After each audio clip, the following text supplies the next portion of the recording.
Hare Krishna.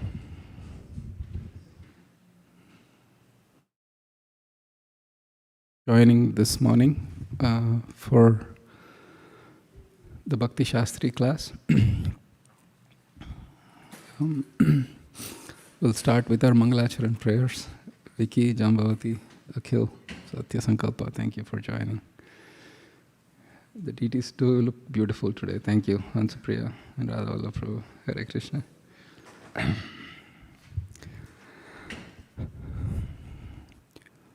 Om Ajnanatimirandasya Jnananjana Shalakaya Chakshurunmilitam Yena Tasmai Shri Guruve Namaha.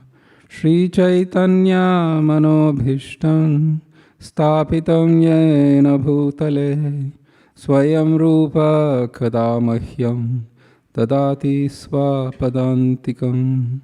Vandeham Shri Guroho Shri Utapadakammalam Shri Gurun Vaishnavanscha Shri Rupam Sagrajatam Sahagana Raghunathanvitam Tvam Sajivam Sadvaitam Savadhutam Parijana Sahitam Krishna Chaitanya Devam Shri Radha Krishna Padan Sahagana Lalita Shri Vishakhanvitamscha He Krishna Karuna Sindho Dinabandho Jagatpate Gopesha Gopika Kanta Radha Kanta Namostute Tapta Kanchana Gaurangi Radhe Vrindavaneshwari Vrishabhanu Sute Devi Pranamami Hari Priye Vancha Kalpatarubhayascha Kripa Sindhubhya Evacha Patitanam Pavanebhyo Vaishnavebhyo Namo Namaha. Shri Krishna Chaitanya Prabhu Nityananda Shri Advaita Gadadhara Srivas Gaura Bhakta Vrinda. Hare Krishna, Krishna Krishna, Hare Hare, Hare Rama, Rama Rama, Hare Hare.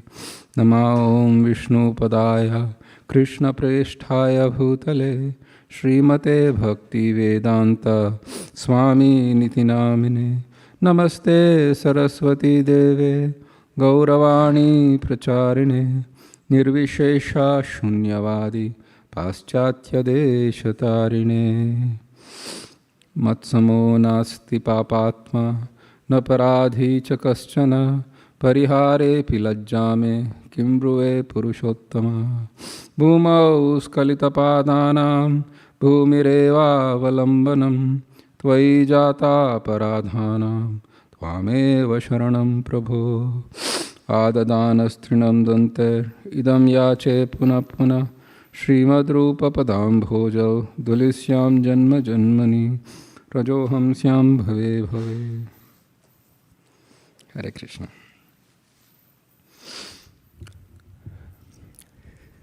Thank you all for joining again.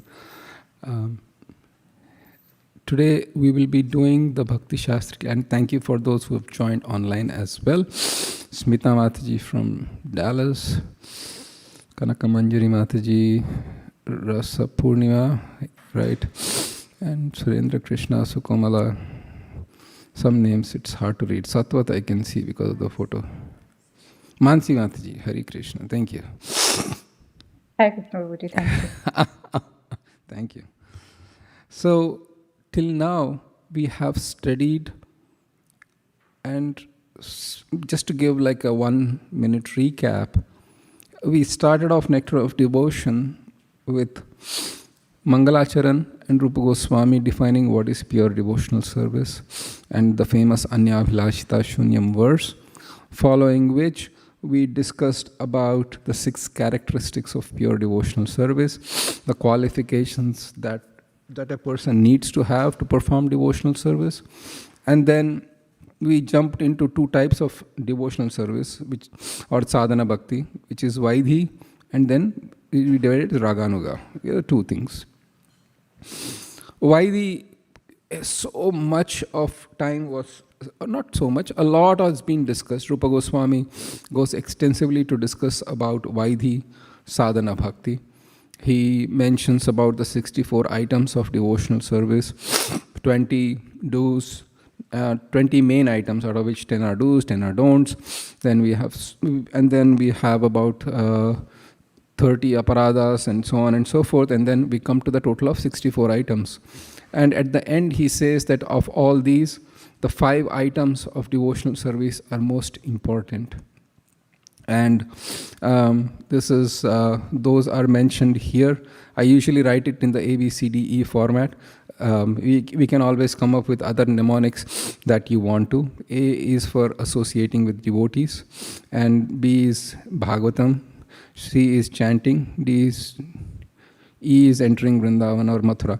So I try to bring up some names. I try to find some alternatives or synonyms which convey the meaning with E, but the only other thing I could come up was existing. Like, we don't exist in Vrindavan. We can enter into Vrindavan. So the search is on for a proper thing, but that is the thing. Before I go ahead, are there any questions or comments that we should like to talk about? All right. Mohini Priya, Achita Leela, thank you for joining. Hare Krishna.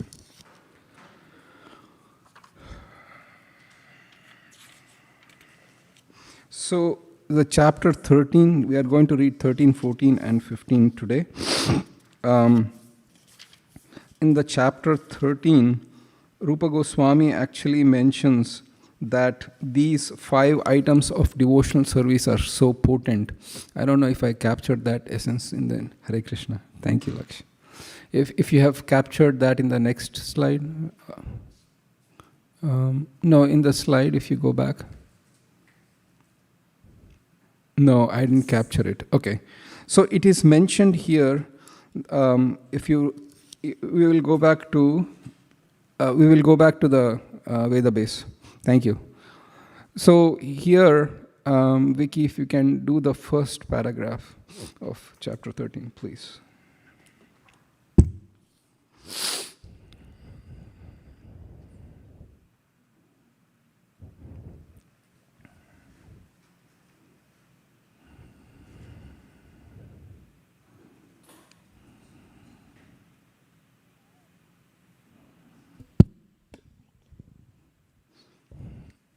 Rupa Goswami has stated that 5 kinds of devotional activities, namely reciting in Mathura, worshipping the deity of the Lord, reciting Srimad Bhagavatam, serving a devotee, and chanting the Hare Krishna mantra, are so potent that a small attachment to any one of these 5 items can arouse devotional ecstasy, even in a neophyte. That's encouraging, huh? So it's mentioned that not even like full attachment. I felt so inspired by this, that the slight, in the Sanskrit, Rupa Goswami goes to mention that like a trace of attachment, like he's even like a phase, like just a passing attachment. A trace of attachment, the best part is even amongst neophyte. Not just, you need to be really advanced also. So this is the potency of these 5 items. And by and large, we do all these 5 items. So if we can somehow or other survive on these 5 items, even if we cannot do all the 5 items, we'll come to that point as well. We can be sure to get into what is called, Rupa Goswami translates as rati or bhava. He says even a small attachment. This is where the point comes. He says that even a small attachment will give rise to rati or bhava, not to full-blown prema. So, but bhava itself is a very, very huge or extreme level of spiritual advancement. So it is worth to chase these 5 items in all respects. One of the other points is that Rupa Goswami, and in that particular chapter, then Rupa Goswami goes on to give further evidences from the scripture about Rupa Goswami's about the 5 items.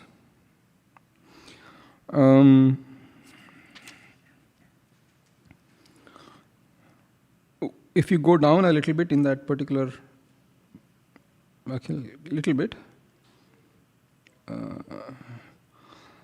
So Rupa Goswami quotes a verse. This is a famous verse. He says that if you are interested in family, friends, and society, then do not look upon Krishna, who is on the bank of river Yamuna, who is playing on his flute, and who is in a threefold bending form. The answer is sometimes the compositions of Sanskrit verses are such that what is to be praised is condemned and what is condemned is praised. For example, if a mother says, don't go to that person who is offering you a candy on the street. In this case, it is genuinely the person who is offering the candy is to be condemned and the child is to be protected. But in this case, Rupa Goswami flips it around.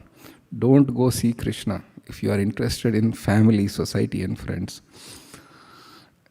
That is the evidence he gives for seeing the beautiful the Sri Murti deity of Krishna.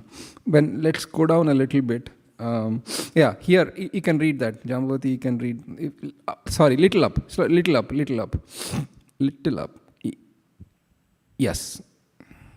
In the above 2 verses of Rupa Goswami, there are some metaphorical analogies that indirectly condemn the association of materialistic society, friendship, and love. People are generally attracted to society, friendship, and love, and they make elaborate arrangements and strong endeavors to develop these material contaminations.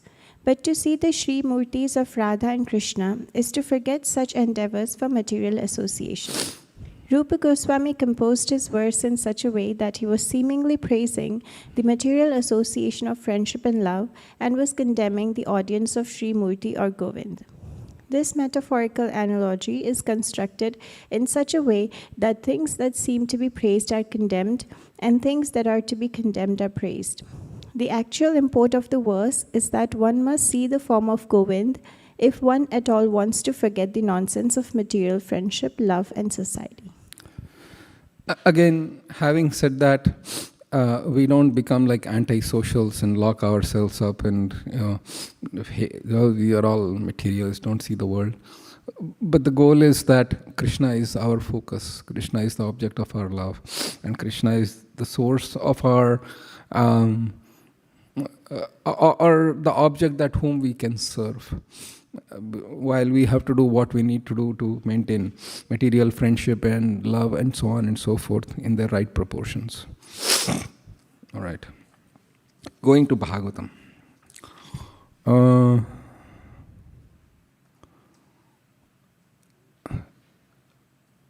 Laksh, please do in the beginning of Srimad Bhagavatam. We'll come to you, Krishna, a little later. Thank you. In the beginning, if you go down, Rupa Goswami. Thank you. In the beginning of Srimad Bhagavatam, it is said that unless one has the ability to throw out, just like garbage, the fruitive results of ritualistic ceremonies, economic development, and becoming one with the Supreme or salvation, one cannot understand Srimad Bhagavatam.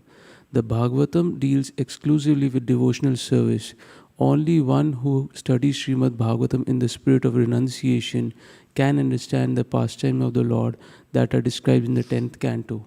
In other words, one should not try to understand the topics of 10th canto, such as the Rasa Leela, love dance, unless he has spontaneous attraction for Srimad Bhagavatam. One must be situated in pure devotional service before he can relish Srimad Bhagavatam as it is. Thank you. So this can be, the verse that Srila Prabhupada is referring to is the 1st canto, 1st chapter, 2nd verse, where it is said Dharma projita kaitara. That is the particular verse. And Dharma projita kaitava. So Dharma, that is cheating religion. And has been pro-ujjita, means completely uprooted. completely uprooted in Bhagavatam. Bhagavatam doesn't deal with like, you do this to Bhagavan, I'll get this. You do this, I'll get this. You do that, I'll get this. This is completely gone. Because Bhagavatam actually comes to the level of purely loving God with no motivation. And then the question will come is, one must be situated in pure devotional service unless before he can release or she can release Srimad Bhagavatam as it is. Then why are we distributing Bhagavatam to so many people? That can be a logical question, yes or yes? I mean, keep it really hidden, sacred. The reason is that Bhagavatam actually has benefit for everyone. Those who are seeking piety, material piety, Bhagavatam has so many fruits. He says you read this chapter of Dhruva, then if you are a king, you will conquer over your kingdom. If you are this, there are many material benefits that are mentioned in Bhagavatam, which can bring up another question. If Bhagavatam is purely for love of Krishna, then why is it there are so many material fruits ascribed to the reader or the hearers of Bhagavatam? And that's a valid question, will come later. So far, so good. But irrespective, one should read Bhagavatam.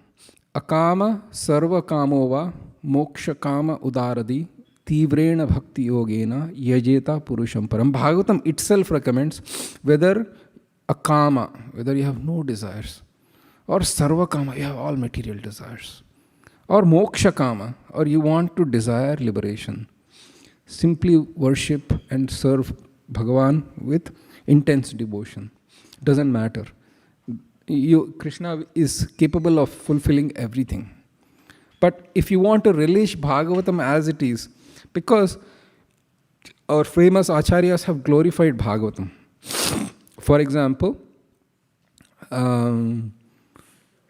Sanatan Goswami in Krishna Lila Stava, he has a whole section that praises Bhagavatam. Famous, beautiful verses.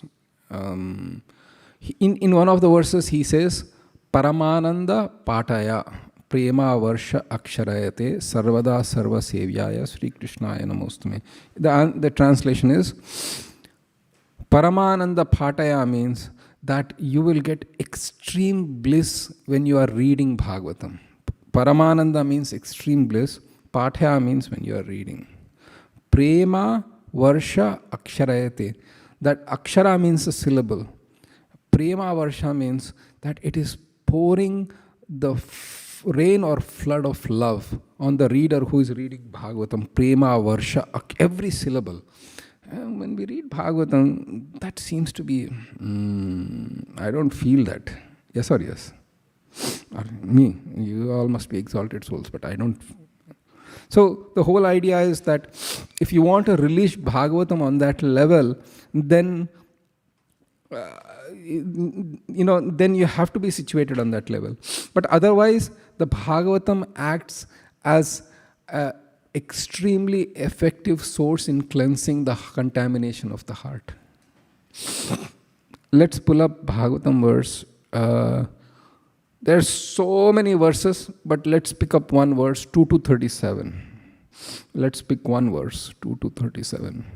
And Jiva Goswami says this is the actual fruit of relishing Bhagavatam. If you are confused about Bhagavatam offering so many things in the middle, this is the actual fruit of relishing Bhagavatam. Kindly repeat after me. Pibanti ye bhagavata atmanasatam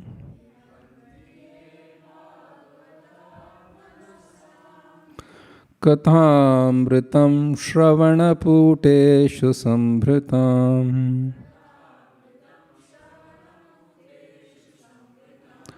punanti te vishaya vidhushitashayam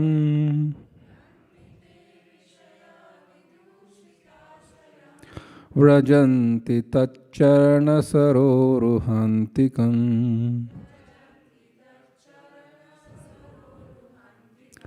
pibanti ye bhagavata atmanasatam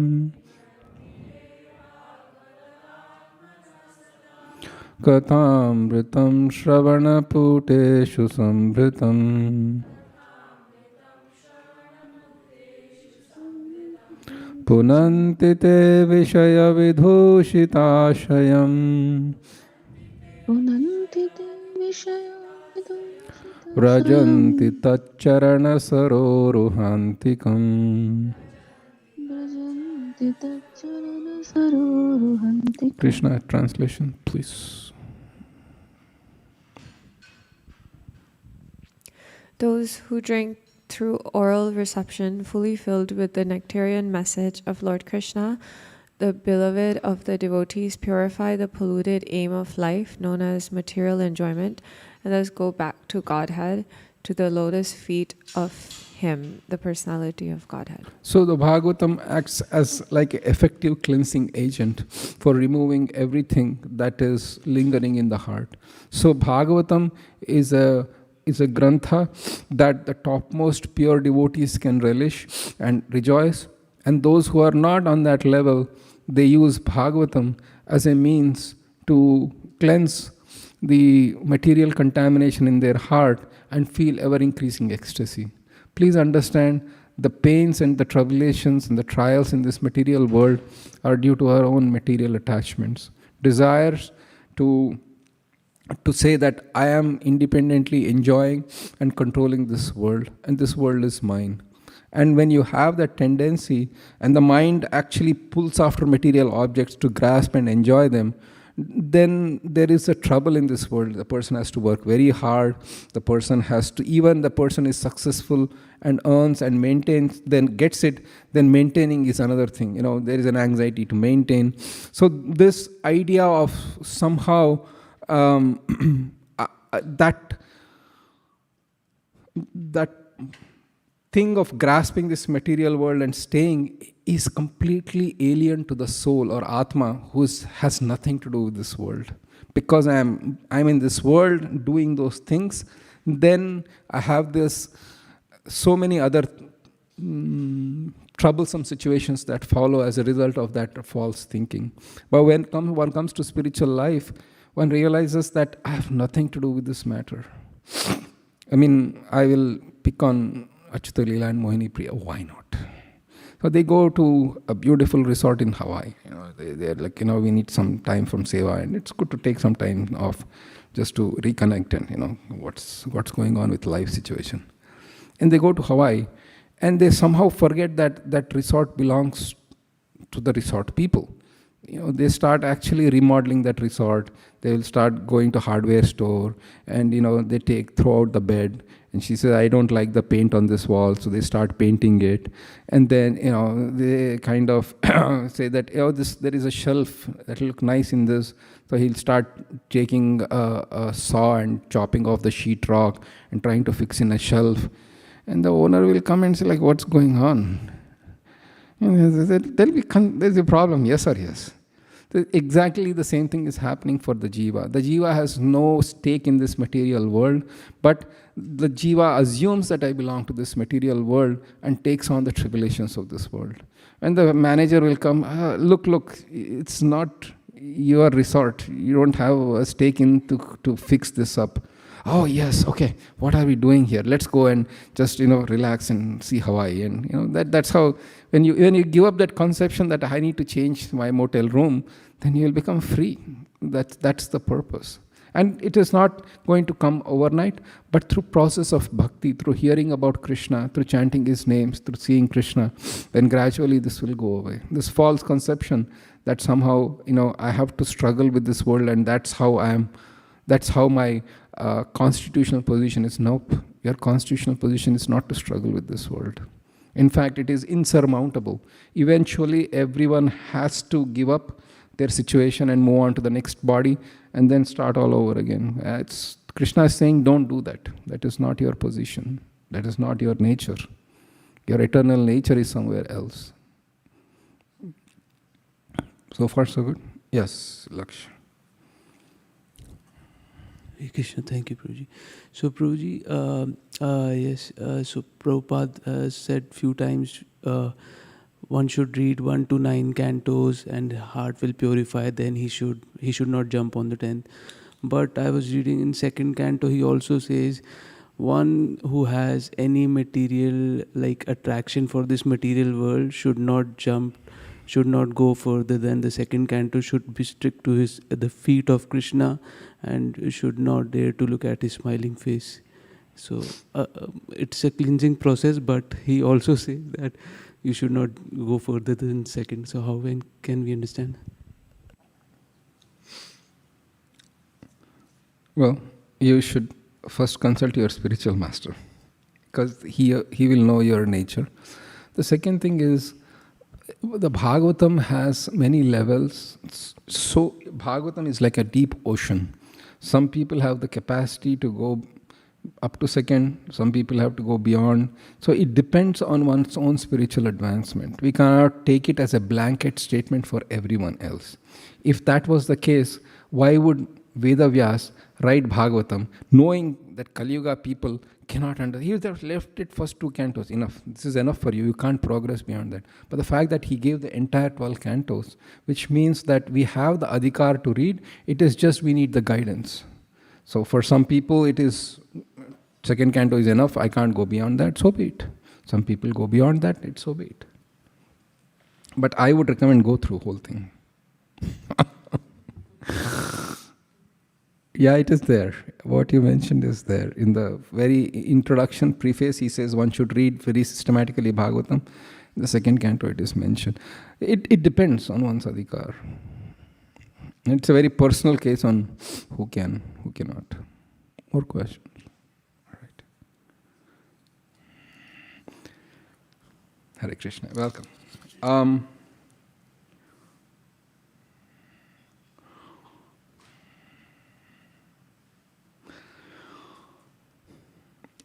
About entering Vrindavan, again, we will go back to Nectar of Devotion, please. And if you go down a couple of chapters and look again, the paragraph starts with again. Yep. Achita Leela Prabhu, you can do that. And the next paragraph, Mohini Priyamata. Again, Srila Rupa Goswami has described Mathura Mandala. I remember the Lord standing by the banks of the Yamuna river, so beautiful amid the Kadamba trees, where many birds are chirping in the gardens. And these impressions are always giving me transcendental realization of beauty and bliss. This feeling about Mathura Mandala and Vrindavana described by Rupa Goswami can actually be felt even by non-devotees. The places in the 84 square mile district of Mathura are so beautifully situated on the banks of the river Yamuna that anyone who goes there will never want to return to this material world. These statements by Rupa Goswami are factually realized descriptions of Mathura and Vrindavana. All these qualities prove that Mathura and Vrindavana are situated transcendentally. Otherwise, there would be no possibility of invoking our transcendental sentiments in these places. Such transcendental feelings are aroused immediately and without fail after one arrives in Mathura or Vrindavana. So this is the vision of Rupa Goswami that he gives. He quotes giving evidence of being in Mathura. I think last time I remember we had Lakshya asked that question and somebody else as well. So only why Mathura? It doesn't mean only Mathura, but 84 square miles of Mathura area, which covers a lot of areas. Vrindavan, Govardhan, Barsana, Nandagaon, Unchgaon. So many places around that particular area are mentioned as we falling within the Mathura division. And the 6 Goswamis themselves, it's not like they were living only in Mathura, strictly confining themselves to that geographical area called Mathura. They were living in Vrindavan, they were so living all those places wherever they could, and the 12 forests of Vrindavan and so on and so forth. Mata, in the next paragraph, this is quite important because it helps actually. In these statements about devotional service, sometimes it may appear that the results have been overestimated, but actually there is no overestimation. Some devotees, as revealed scriptures give evidence, have had immediate results by such association, although this is not possible for all. For example, The Kumaras immediately became devotees simply by smelling the incense in the temple. Bilvamanga Thakur simply heard about Krishna and then immediately gave up his beautiful girlfriend and started out for Mathura and Vrindavan, where he became a perfect Vaishnava. So these statements are not overestimation, nor are they stories. They are actual facts, but are true for certain devotees and do not necessarily apply to all. These descriptions, even if considered overestimations, must be taken as they are in order to divert our attention from the fleeting material beauty to the eternal beauty of Krishna consciousness. And for a person who is already in contact with Krishna consciousness, the described results are not unusual. Makes sense?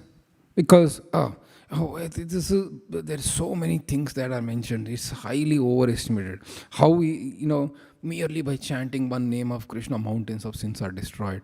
And then, they as you said, Kumaras. The story for those who are unfamiliar is that these 4 Kumaras, they were actually situated on the path of Jnana. And they went to Vaikuntha, or they were approaching Vaikuntha. And then on the lotus feet of the Lord Vishnu, there was Tulsi. And the fragrance of Tulsi just was wafting through the air, and it touched their nostrils, and suddenly something changed. That's the famous verse we hear from the 4th canto, Tasyara Vinda Nayanasya Padara Vinda Kinjal Kamishra Tulasi Makaranda Vayu Anta Gatah Swavarena Chakara Tesham Sankshobitam Aksharajusham Apichitta Tanvoho. Because after seeing the fragrance of the tulsi leaves coming in from the lotus feet of the Lord, their heart changed. They experienced a change in the heart and mind, and they immediately rushed towards Vishnu, wanting to seek him. And then, of course, they were stopped by the 4 Kumaras, and the whole story is in the pastimes there in the 3rd canto. This is too much. This is like, it happens to gopis. But here is the thing though. People, do they invest money in this world? After hearing fantastic stories about people getting rich? Oh my God, that person got rich. I can get a chance. Do they do that? He got it, it's all exaggeration. It doesn't happen. Same thing. So we might not be experiencing it as of today, and Prabhupada makes it clear it might not be happening all the time instantaneously. There is a gradation or an application. But just in the material world, you hear of some fantastic stock or some upcoming company that is going pre-IPO, post-IPO, whatever you go, and then you go, everybody's investing. Everybody loses money, everybody gains money. But the point is that, hey, he got it, so I should be able to do it. And that's the nature of this world. Why don't we apply that to spiritual world? Because these are not myths, mythology, or fiction, or some fantastic stories that have no relevance to me. When in the material world, it is happening. So why don't you try it for spiritual world? Who knows? And one more point. We have no idea what was the life sadhana and the previous life sadhana of Bilvamangal Thakur. For how many billions of life he must have worshipped Krishna, but that one sudden dramatic moment of his life is captured. Oh my God. The underlying point is, am I willing to say, Krishna, life after life, I'm just going to serve you.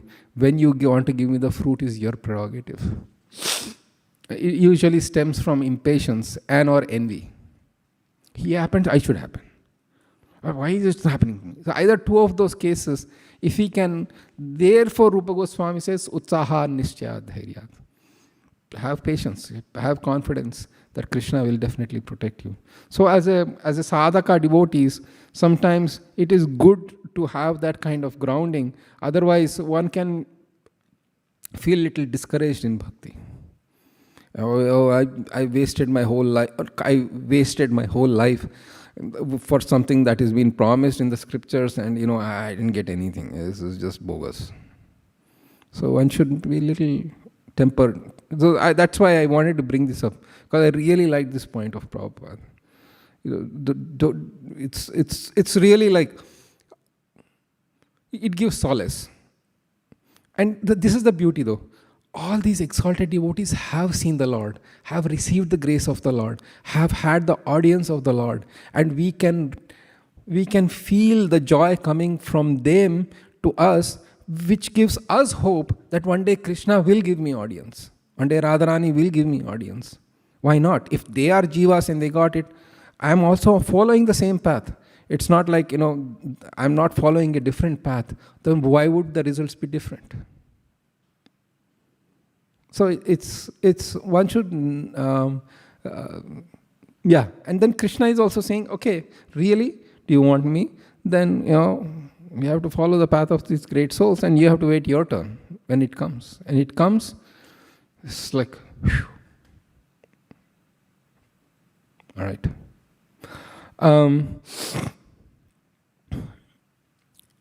Online audience can do the next paragraph, please.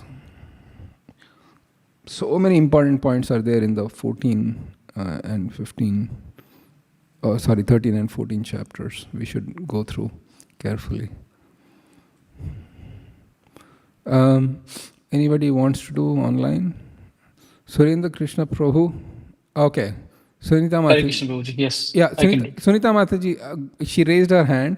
So Surendra Krishna Prabhu, first Sunita Mataji, Surendra Krishna Prabhu, and then Surendra Krishna Prabhu, you just make sure that call out the names of the devotees online who didn't get a chance to read, so everybody will get a chance to read. Yeah. Some scholars argue that simply by following the principles of Varna and Ashrama, one can gradually rise to the perfections reached by practicing devotion service. But this argument is not accepted by the great authorities.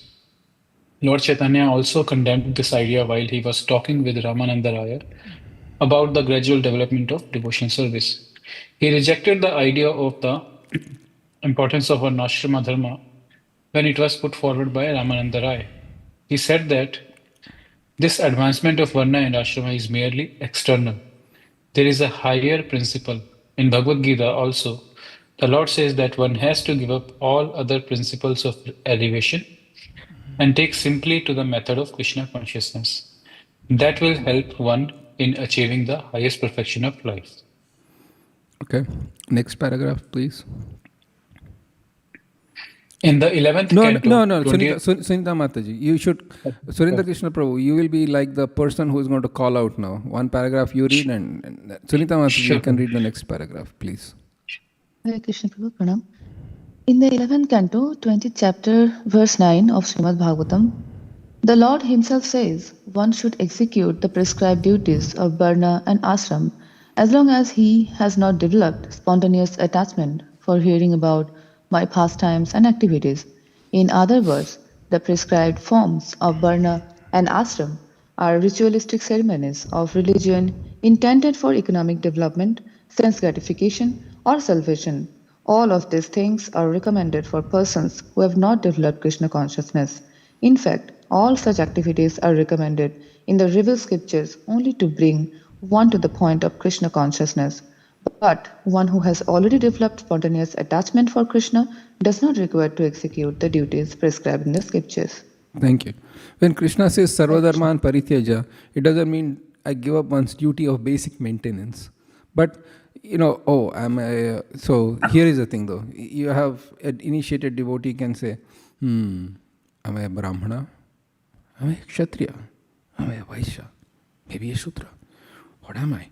And then you can spend a lot of time with that and neglect the higher activities of chanting and hearing about Krishna. So Krishna is saying, give up that kind of thing.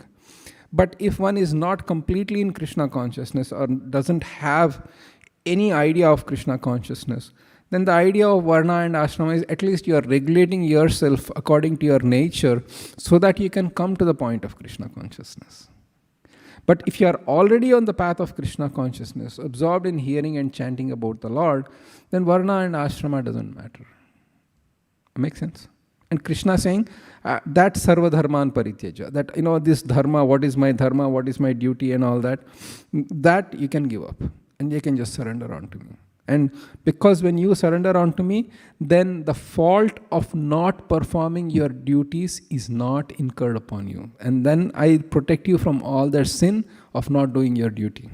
Because in the second chapter, he says to Arjuna, for those who don't perform their Kshatriya duty, they are incurring sin. He says that. And then later he says, give up all your duties. It can seem confusing, but the link is the bhakti. When you have reached the platform of bhakti about hearing and chanting of Krishna, then you can give up the lower duties. All right. More questions, comments? If not, then we'll go to the next chapter. Next chapter 14. Yes, Satya Sankalpa Prabhu. Prabhu, in the examples of Bilva Mangal Thakur and other devotees who have practiced, like even for Ajamil, like he must have chanted his son's name like lots of time during his life, but only at the end time the Narayana Dutas came. So like we can practice our own sadhana with whatever capabilities we have, but that may not guarantee attracting the grace of the Lord. So at what qualifies us to actually attract the grace of the Lord? I'm pretty sure it's not our capabilities or our sadhana. When you said that my own sadhana is not capable of attracting the mercy of the Lord, can you please elaborate? So, like personally speaking, like my chanting is not up to the mark. My whatever devotional service I carry out is not perfect. So, what is that quality that attracts the Lord to suggest that I can handle or I can receive His grace? And I'm not extolling you for the sake of extolling you. There are 2 or 3 qualities when a devotee thinks like that, and it's not necessarily Satya Sankalpa Prabhu. One of the most important things that will attract you to Krishna is the fact that you have taken shelter of your spiritual master, the primary quality. Because one has placed himself under the care and guidance and taken initiation from Guru. Rupa Goswami says it's a very important item of devotional service. So that is the first quality that attracts you to Krishna.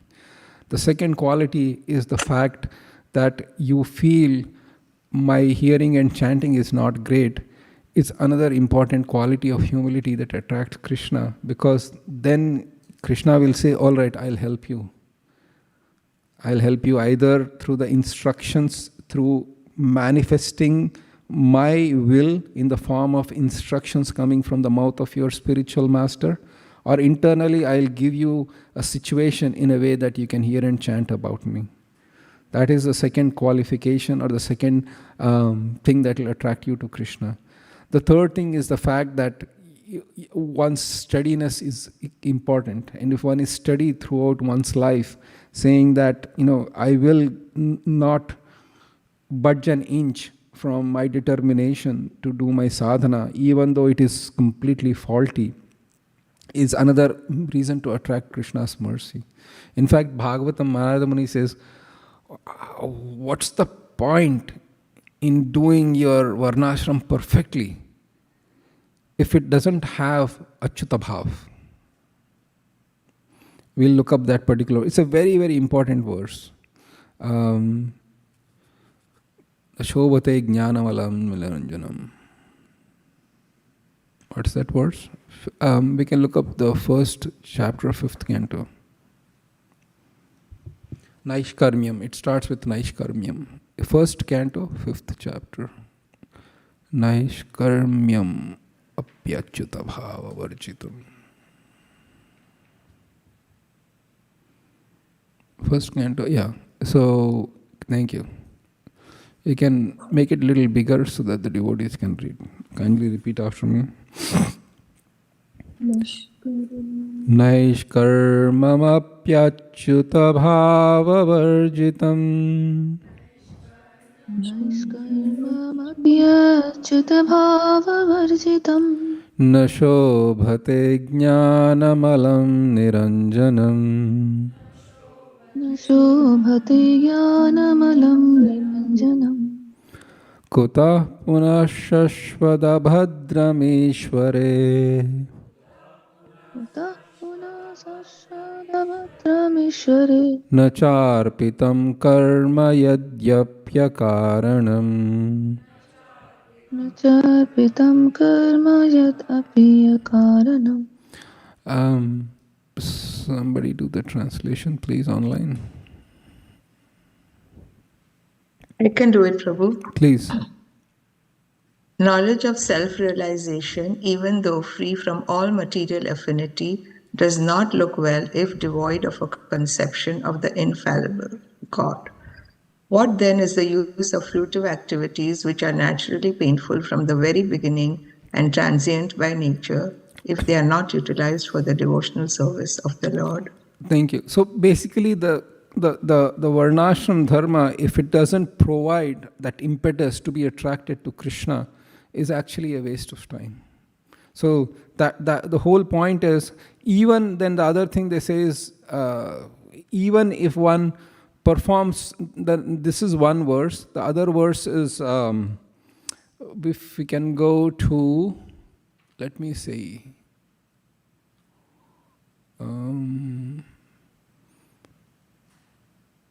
Can you please look up the word apakva? Apakva. In the same chapter. Control, yeah.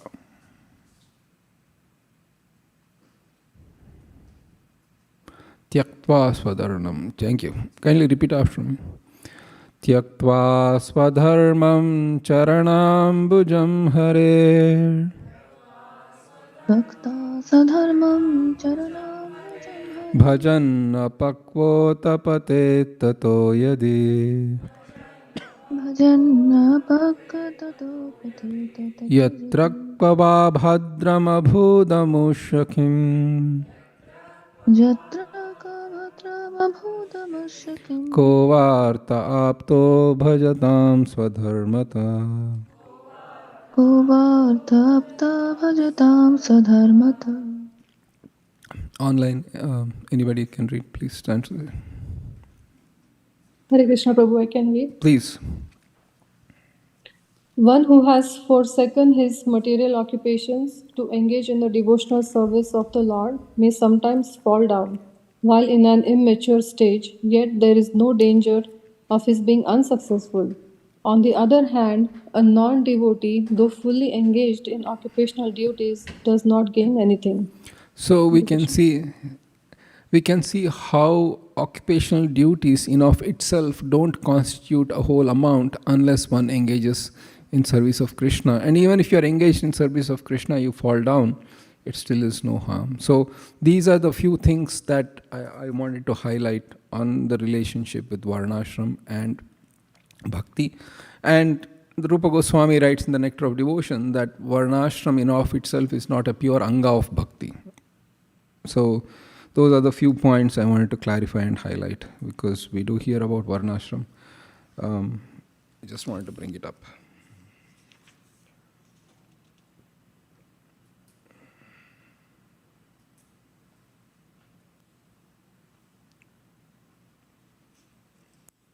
All right, we'll go to chapter 14. Those who are online, who didn't get a chance to read, can please do the first paragraph. I can do, Prabhuji. Yes, go for it. Some scholars recommend that knowledge and renunciation are important factors for elevating oneself to devotional service, but actually that is not the fact. Actually, the cultivation of knowledge of renunciation, which are favorable for achieving a footing in Krishna consciousness, may be accepted in the beginning, but ultimately they may also come to be rejected, for devotional service is dependent on nothing other than the sentiment or desire for such service. It requires nothing more than sincerity. What's the last line says? It requires nothing more than sincerity. There we go. Let's go to the slides, please. I just want to show the slides and then we get into the 14th chapter. So the 14th chapter, these are the things that we start off with jnana and vairagya. So Rupa Goswami says that jnana and vairagya might be suitable for entering into bhakti, but they are not considered angas of bhakti, which means like Shravanam, Kirtanam, Vishnu, Smaranam, all 9, there is no vairagyam. Is there vairagyam? Is there jnanam? No. Because these might be useful in the beginning, but ultimately they don't serve much of a purpose in bhakti. Why is jnanam and vairagyam not a limb of bhakti? You can go to the next paragraph, if you can switch. Sorry, I will be asking you to switch a little bit here and there because there are a few items I wanted to cover. Okay, paragraph 2. Anybody online who didn't get a chance to read, please, and who would like to read?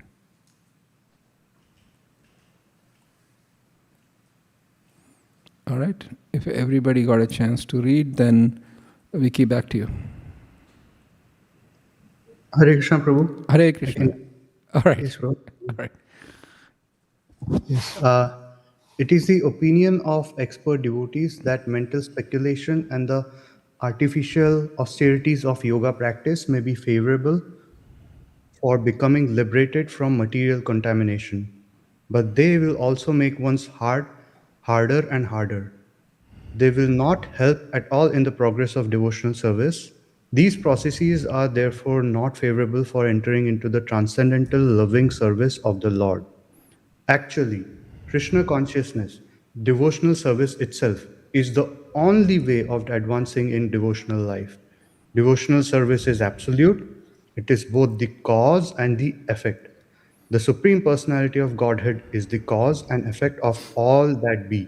And to approach Him, the Absolute, the process of devotional service, which is also absolute, has to be adopted. Because when you do a lot of jnana and vairagya, then heart becomes really hard. Vairagya is like you get a distaste for anything material. Oh, this is matter. Chi, useless. And then jnana means that you tend to see, material and spiritual. Material is useless, spiritual is all positive. Then the problem is that it becomes somewhat of a the hard kind of becomes a little hard. For example, Vicky, God forbid, she never enters into that path. She was on the path of Gyan, and then she says that everything material is just destructible, everything spiritual is great. And then her colleague comes and she says that she's crying, sobbing like anything. Vicky asks, what happened? Oh, my pet died and I just had to do it. It was a traumatic experience. Vicky says, you're a fool to think like that. Material bodies are destructible. Spiritual is matters. Material is an illusion. You're foolish. You're complete. The problem is, heart becomes really hard with jnana. And so vairagya also, if you take too much of vairagya, renunciation for the sake of renunciation with the purpose of like detaching from the world and controlling the mind, the heart needs to be soft for accepting the higher sentiments of devotional service. And Rupa Goswami says, one should do that. Does this mean that we have no rules and regulations and go willy-nilly do? No, in the sadhana stage we discuss so many rules, Baba. So many rules we discussed. But the idea is those rules are done with making sure that the unwanted things that impede our bhakti are kind of avoided. Not to say that I'm just following strict rules and regulations. The other problem is jnana and vairagya inevitably lead to a subtle pride. These fellows are hopeless people, they don't do nirjal. Look at me, I do nirjal ekadashi. It can lead to a subtle pride. I mean, by no respect, if you want to do nirjal ekadashi, by all means go for it. If you can sustain that, all power to you, be it. But the thing is, if you do not connect your jnana and vairagya to bhakti, that kind of deviates one from the path of pure devotion. That is the point Rupa Goswami is making here. One last point is, we will go ahead, but jnana, vairagya, everything that is concomitant, that is the devotee aspires for, will be gotten through bhakti. It's not like we are, because, oh, you guys are depriving yourself, you don't know the power of renunciation and jnana, you never experience it, that's why you are doing dry bhakti. No, bhakti actually will automatically give everything. Vasudeve Bhagavati Bhakti Yoga Prayojitaha Janayatyashu Vairagyam Jnanam Chayadahetukam. The Jnanam and Vairagyam will automatically come when you do Vasudeva Bhakti. And it's mentioned, actually, Rupa Goswami right now mentions here, we'll read that beautiful point as well. Let's go to the slide, please. I go.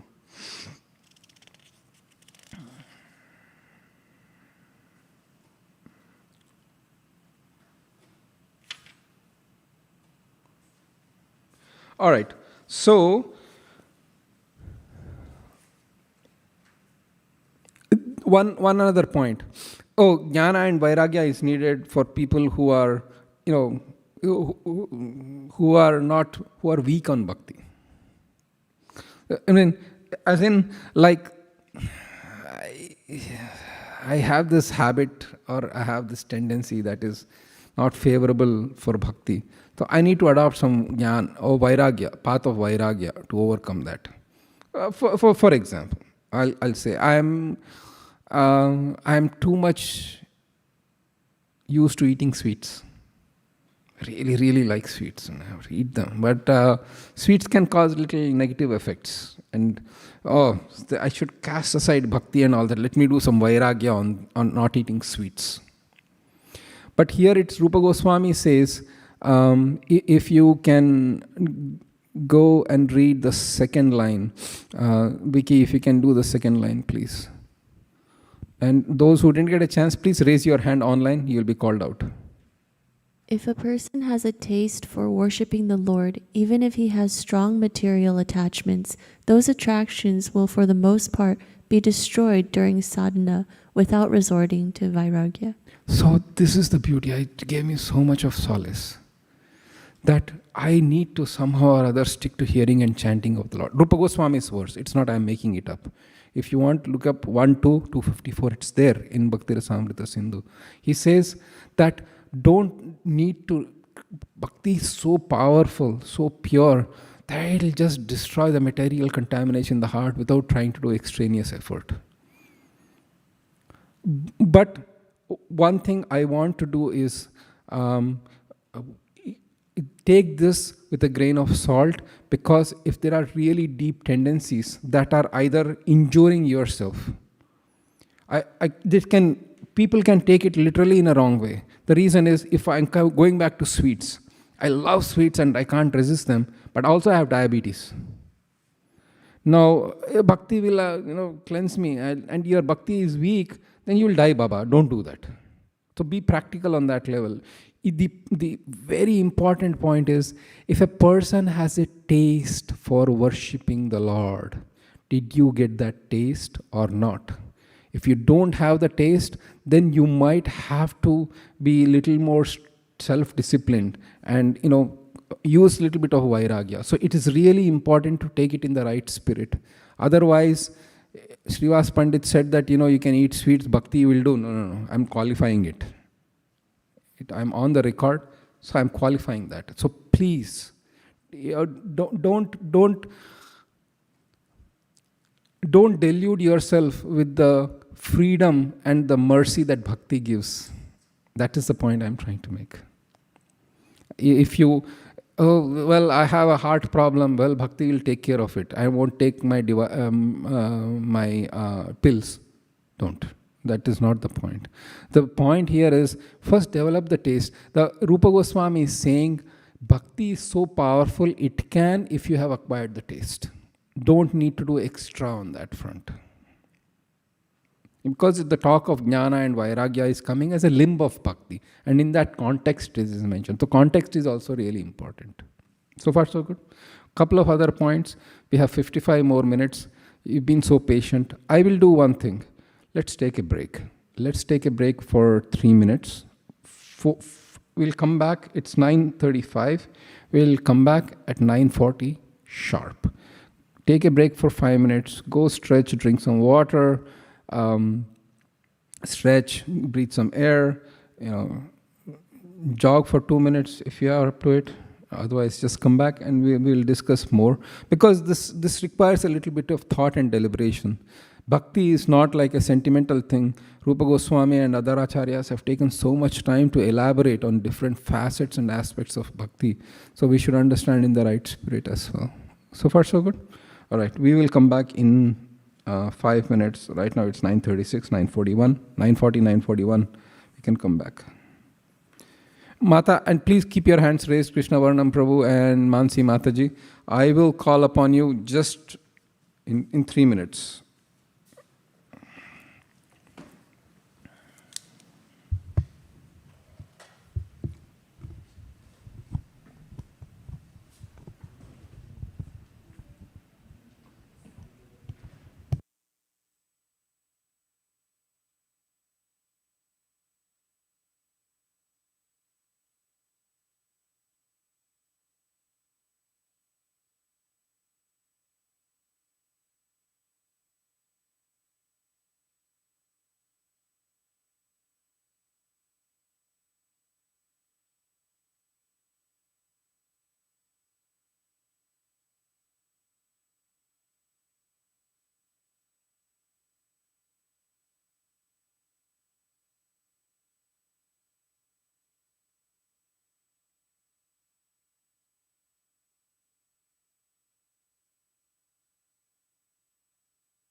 Hare Krishna, welcome back.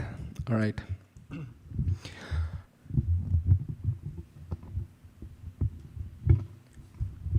So we talked about jnana and vairagya not being suitable for bhakti, and that's what Rupa Goswami writes.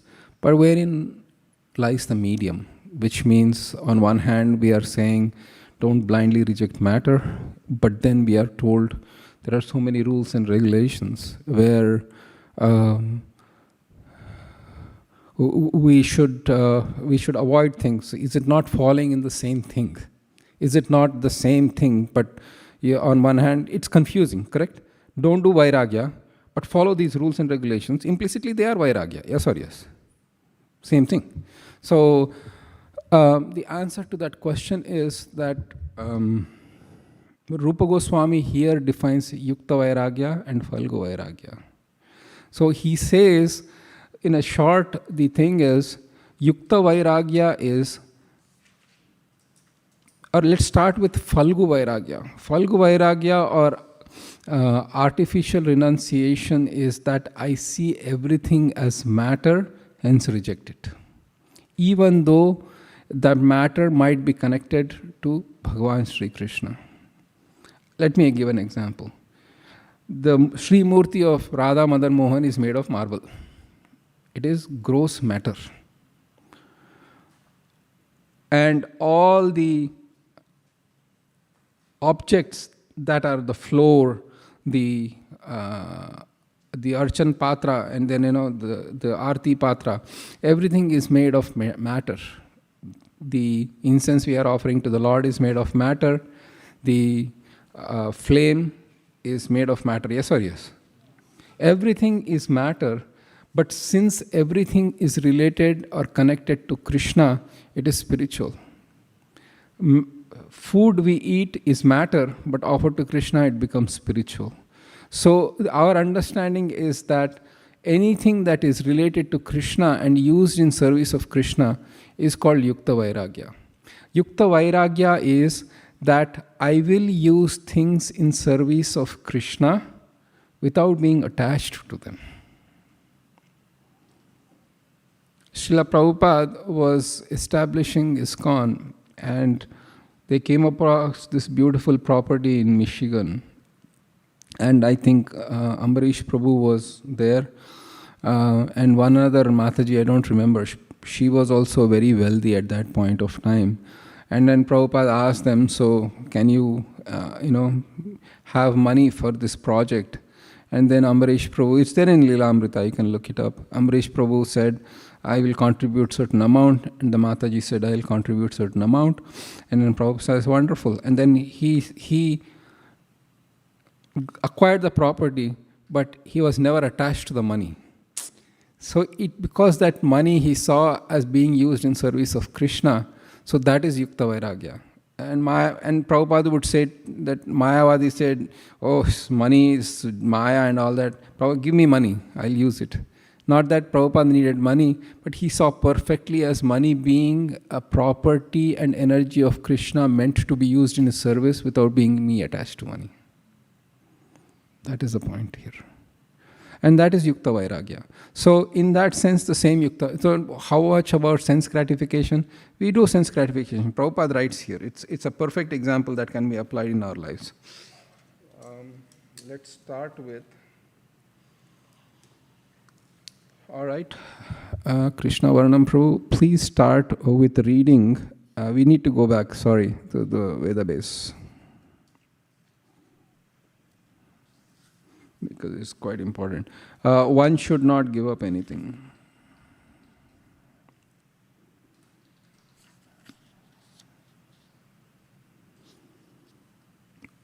Yes, thank you. One should not give up anything that can be utilized in the service of the Lord. That is the secret of devotional service. Anything that can be utilized in advancing Krishna consciousness and devotional service should be accepted. For instance, we are using many machines for the advancement of our present Krishna consciousness movement. Machines like typewriter, dictating machine, tape recorders, microphones, and airplanes. Sometimes people ask us, why are you utilizing material products condemning the advancement of material civilization. But actually, we do not condemn. We simply ask people to do whatever they are doing in Krishna consciousness. This is the same principle on which in Bhagavad Gita Krishna advised Arjuna to utilize his fighting abilities in devotional service.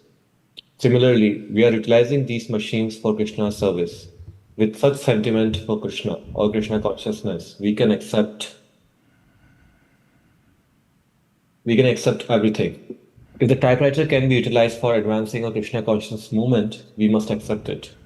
Similarly, the dictating machine or any other machine must be used. Our vision is that Krishna is everything.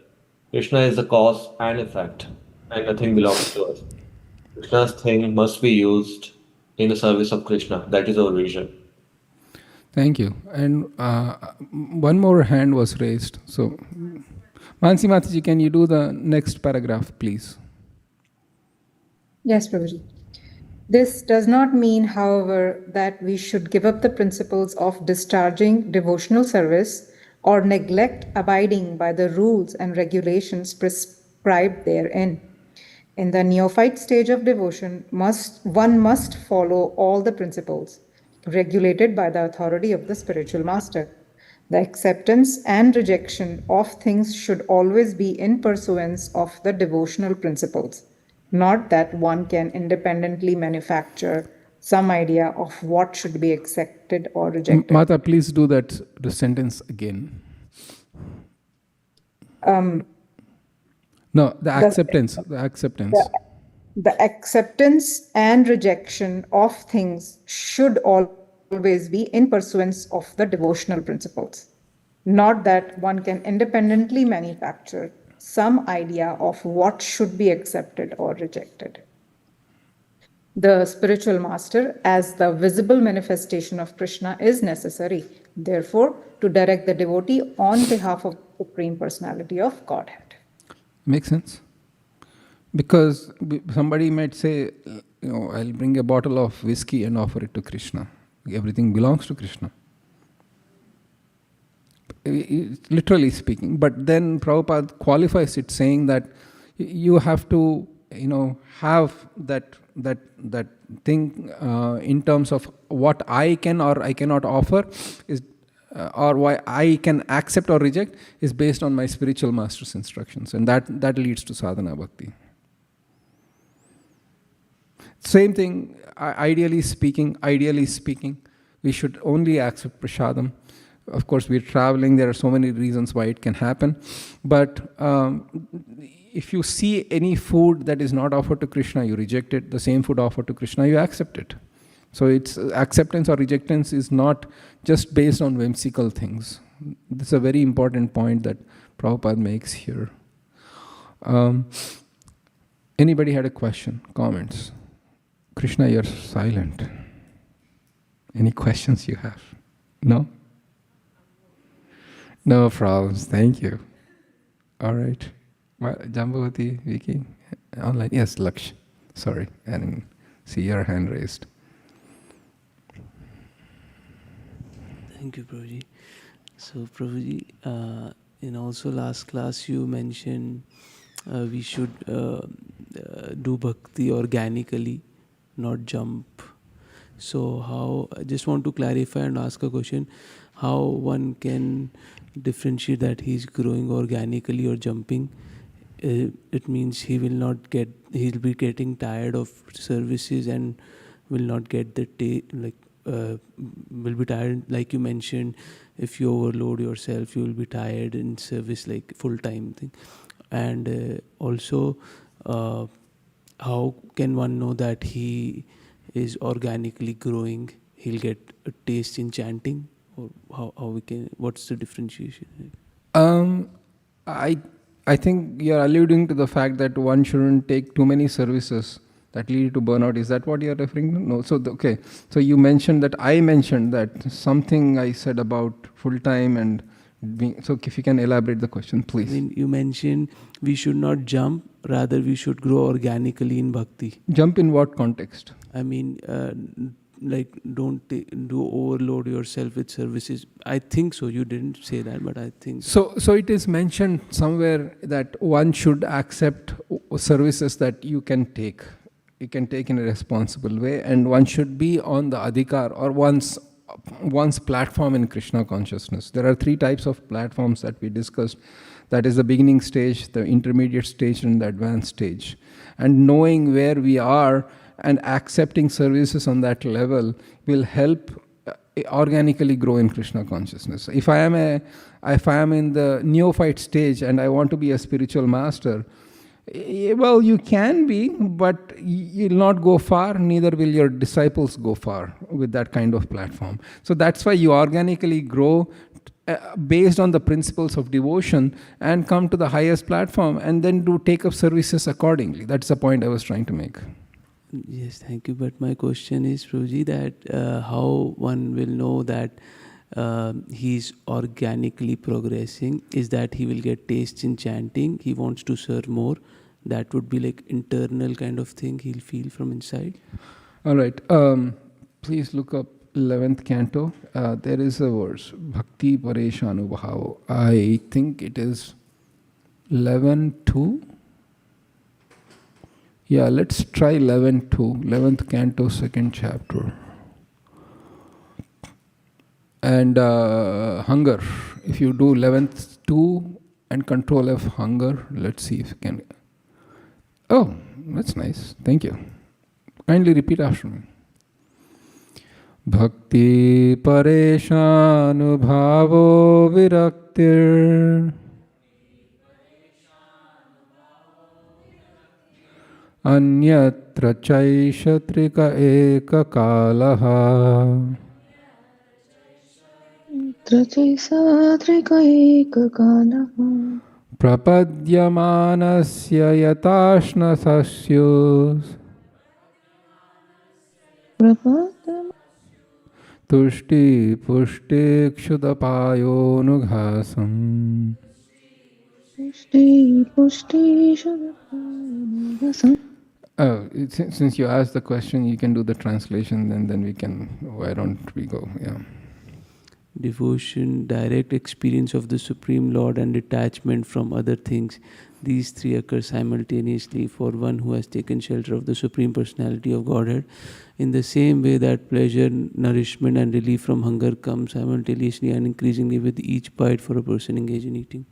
So if you are eating prasadam, nobody needs to come and give you a certificate saying, are you full, are you hungry, are you satisfied? Internally, you will know it. There are 2 aspects to it though. Internal can be sometimes validated with external. That's why spiritual mastery is there. Oh, I have become on that level. The reason is, when you do bhakti, Maya will give you some, or you will get some detachment from matter. You think that's ultimate. But it might be reoccurring. It might be dormant. Then those desires might flare up again. So one has to be cautious, but the fact that the desires have subsided is an advancement, organically growing. But to assume that I have completely overcome them and they will never attack me, that is illusion. So you can see how it organically happens. You can see how things you used to love once, after reaching bhakti, you don't have an affinity for that. And then you are growing organically. Your detachment is coming. Direct devotion, direct experience of the Supreme Lord, and detachment from other things. You can have 3 yardsticks on seeing how you are able to advance in bhakti. Is that enough? Is that good? You can meditate on this verse actually. Rampriya Prabhu, Hare Krishna. Thank you. Yes. Oh no, you had a further question. Hold on. You had a further question or comment. Thank you, Prabhuji. It was very... Okay. I understood with the food hunger strike. And Prabhuji, just I wanted to ask, detachment, can be yukta vairagya be used here? Correct. Exactly. You don't see matter as something for your enjoyment. You see everything in this world is Krishna, belongs to Krishna. It's for his enjoyment, including me. And I'm just if I am taking this particular beautiful flower and offering it to Krishna, then I am just facilitating the return of his property back to him with love. I belong to Krishna, the flower belongs to Krishna. Just my intention of serving Krishna is what he is looking at. Yes, Krishna and then Achatali. No. Okay. Okay, Haribol. So I have a question about deity worship, and that kind of relates to the verse or the purport we read, which said one can independently manufacture idea of what should be accepted or rejected. So especially with like home deities, I heard in a lecture that in Kali Yuga, the only thing we can actually offer is punctuality and cleanliness, because all the paraphernalia and even like the food and such, like it's all kind of like contaminated. So how do we know that something is actually accepted? Even like something as simple as like prasad, where sometimes I feel like, I don't know if this is something that Krishna would want to eat. Well, there are two things. Offering with, well, then don't offer if you have the doubt whether Krishna would want to eat this or not. It's a short answer. But after doing everything to the best of your ability with whatever is available in Kali Yuga, then it just depends on Krishna. We accept the fact that Kali Yuga things are not up to par, and Bhagavatam mentions that. But where Krishna comes, he makes it right. So do it with the best of the ability. So like a follow-up is like cleanliness of the kitchen and such. I feel like there's like no limit to like how clean things can be. So this is where the problem comes when we try to measure in minor things. I'll give a simple example. We offer milk to Krishna. Where is this milk come from? Let me go talk to the factory people. Where are your cows located at? And you call up, give me the contact of the farm. You call up the farm. Okay, tell me your practices. What do you feed your cows? How are they grass fed? Are they this? And then how do you actually homogenize and pasteurize your milk? What chemicals do you add? And then you can actually do a PhD. Literally speaking, you can actually do a PhD on how the milk is coming to and offering to Krishna. The point is, you have lost 5 years of our life doing PhD and forgetting the holy name of Krishna. So it's a given fact that in Kali Yuga, we don't get the best of everything. So we just focus on making sure that we major in major things and not major in minor things. Food, you can do 2 PhDs on food. Where is this coming from? Where is the nutrition? What is the soil content? What are the fertilizers are being used? What is the level of nutrition that was coming in now with versus using the artificial versus natural fertilizers? What is the chemical composition of the rice that is coming out? What is the planting method? What is this used? What is that? Are you close to the industrial belt or a nuclear reactor? You can do endless research on how a single rice grain has come to your table. But we don't have time. Our Kali Yuga, our lives are short. Truly our lives are running out. And we just keep our focus on the important things. Okay, thank you. Do you have any like Shastra like references or like recommendations for literature or scriptures to read for like how do we make sure we're not independently manufacturing? Like what is? It's following the instructions Rupa Goswami gave earlier, saying these are all the rules and regulations you need to follow, and let's follow to the best of the ability. And he said of these 5 are important, and we discussed those 5. So let's keep those in 5. Yeah. We can worry endlessly and do research on why we shouldn't worship the deity with a red and blue cloth that's mentioned. Again, that is great, do research, but then keep your focus. That is the purpose though, right? Okay.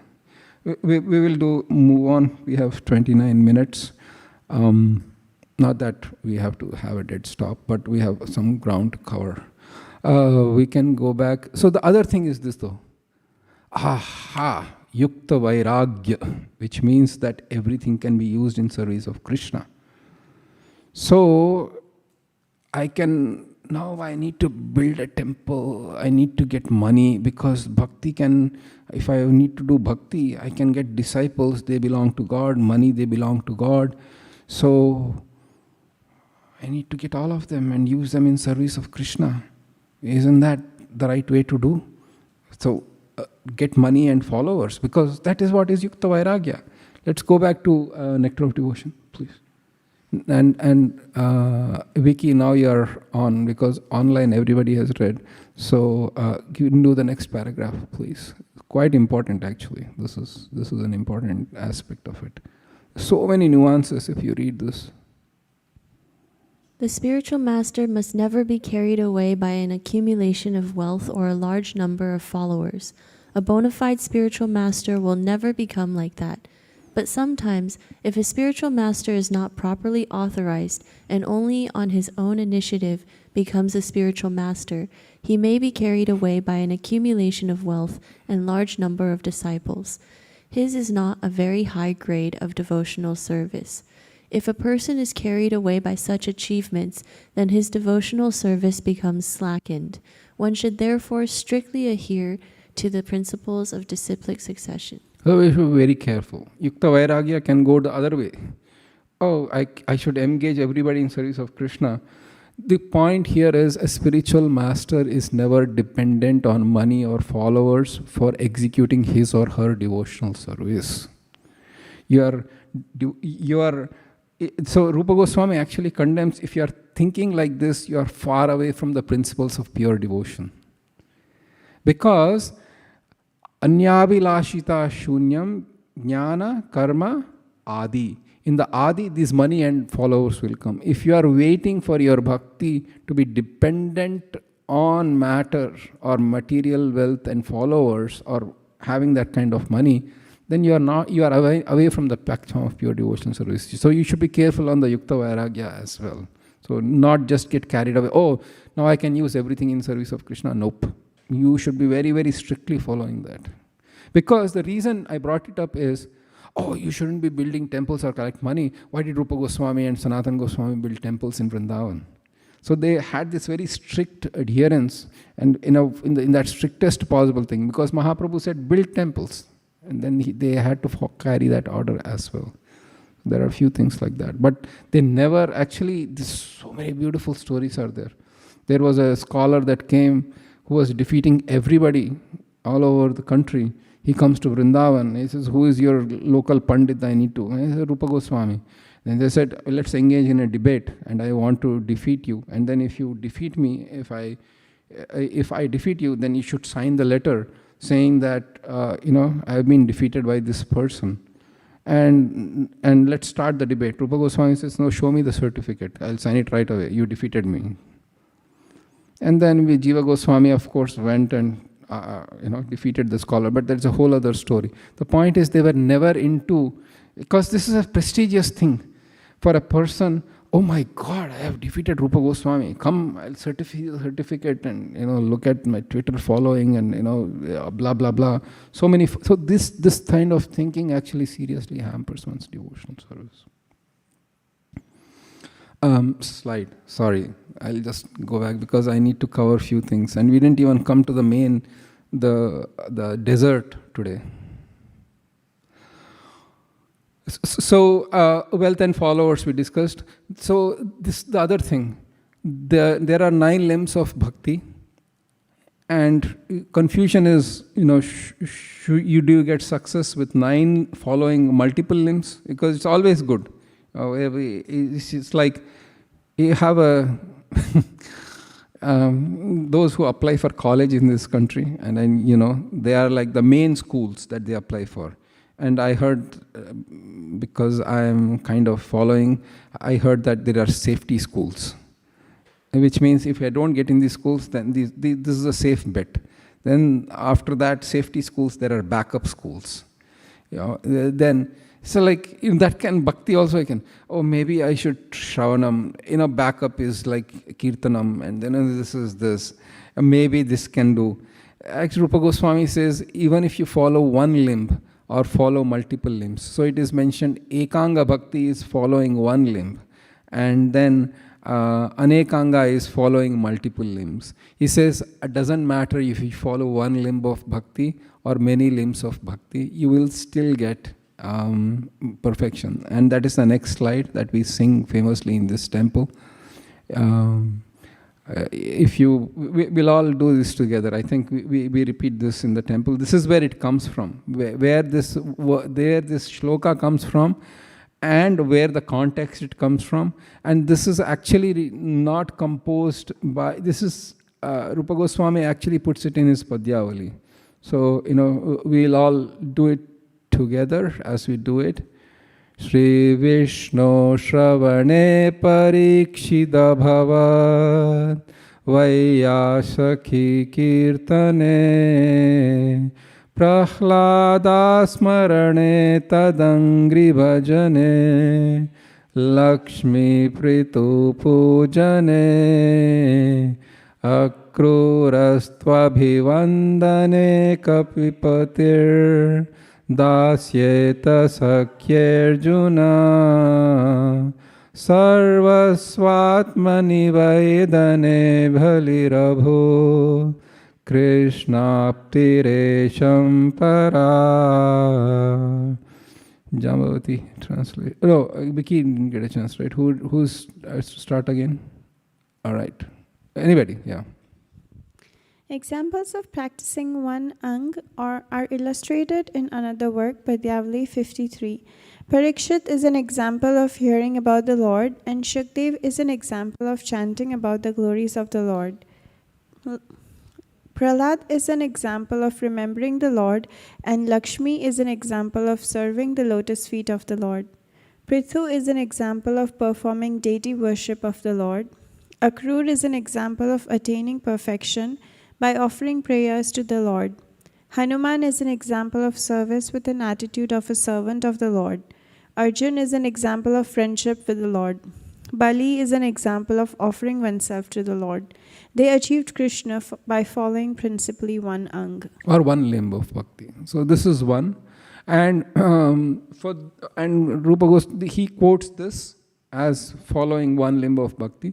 And then he quotes Maharaj Ambarish for multi-limb bhakti. He's Savai Mana Krishna Padara Vindaya. It's a famous verse in the ninth canto of Bhagavatam, where Maharaj Ambarish would perform. He used his hands to wash the feet of the temple, used the legs, head, everything, the sense of touch. So it's a multi-limb. So it doesn't matter whether you do one limb of bhakti or multi-limb of bhakti, then you achieve success. Because these personalities, as mentioned here, it's not like they were trying for safety limbs of bhakti. The main limb, I'll target, if not safety limb, no, it doesn't matter. We'll go to the next slide, please. All right. The desert that we are all looking for, Raganuga Bhakti. It's a big chapter. What I will do is, I have deliberately arranged in such a way that there is an overlap. For example, we sadhana bhakti, Vaidhi is done, Raganuga. So 15th and 16th chapters actually is Raganuga Bhakti. 17th and 18th is Bhava and 19th is Prema. But I'm going to have an overlap so that we get a deeper understanding and also brush up what is going on. So I will do 15th today, and then 16th we will go in greater depth so that it will get understanding. Till now we discussed, dear devotees, is the Vaidhi sadhana bhakti. Rupa Goswami spends a lot of time on that. But sadhana bhakti has two limbs. One is Vaidhi bhakti, which is we are following the rules and regulations with not much attachment to Krishna. It's not like I will love to do it, but I have an obligation because I have taken initiation, I made a vow to my spiritual master, or I'm afraid of the consequences of not doing it, or maybe the devotee community will just throw me out because I am not chanting my rounds, or whatever be it. The whole purpose of sadhana bhakti, which is good, is not a direct attraction to Krishna. It is an external impetus that pushes you to perform those particular items of bhakti, and that is sadhana bhakti or Vaidhi sadhana bhakti. But the other aspect of sadhana bhakti is Raganuga, which means it is spontaneous. So anuga means to follow, and raga, that is what is raga is mentioned here in this particular verse. So, but come down one more slide, please. All right. So my apologies. I flipped the slides, but let's do this first. So what is Raganuga Bhakti is mentioned here. Virajantim abhivyaktam Rajavasi janadishu Ragatmikam anusrishtaya Ragatmikam anushritaya Saraganu gochate Virajantim abhivyaktam Rajavasi janadishu Ragatmikam anushritaya Saraganu gochate. Vicky, translation, please. Raganuga Bhakti is defined as that bhakti which follows after the spontaneous Ragatmika Bhakti found distinctively in the inhabitants of Raja. So, a person who is on the platform of Raganuga Bhakti follows those who have Ragatmika Bhakti distinctly found in those inhabitants of Vrindavan. That is the definition. The question it is begs is, what is Ragatmika Bhakti? I am following somebody, which means who am I following? If Vicky says to a shocked relative that I am following Vaisheshika Prabhu, the first question they will come ask is, who is Vaisheshika Prabhu? Yes or yes? Because he must be somebody that you are following. So Rupa Goswami, he gives the definition of what is Raganuga Bhakti, but then he says, let me discuss what is Ragatmika, because you are following somebody or following a path. What is that? And then you have to go to the previous slide. Akhil, sorry. It's a little bit messed up. I should have changed it. Kindly repeat after me. Ishte swarasiki ragaha Paramavishtata bhave Tanmaya bhaved bhakti Satra ragatmikodita. Krishna, the translation, please. Raga is defined as spontaneous, deep thirst for the object of love. Bhakti that is impelled exclusively by such a thirst is called Ragatmika Bhakti. So here is what we get the insight into the devotion of the Vrajavasis. Raga is a deep attachment or love for that object. In fact, the deep can be to the extent like if you have a pink colored sunglasses, then you will see the whole world pink. Or if you take a red crystal and put it to close to a transparent crystal, then the transparent crystal takes the form of red color. Raga means that like it is completely covering your being for that love for Krishna. That is the deepest, like the innermost. You just can't see anything except the object of love in whichever way you look. So just like the pink sunglasses, it doesn't matter where you look, you'll still see pink. So that is raga. And the Vrajavasis, raga atmika. So atmika means the soul, and their whole soul or being is filled with that raga for Krishna. That is ragatmika bhakti. Atma means the very soul or the very being, but that is filled with raga for Krishna.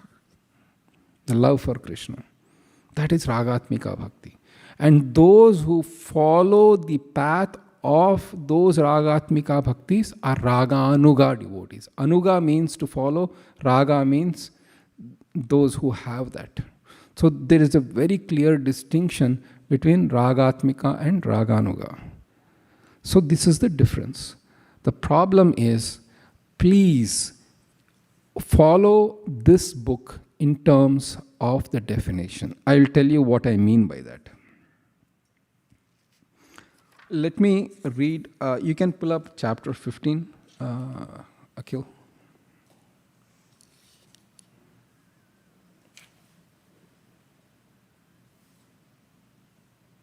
Okay, go to the first paragraph.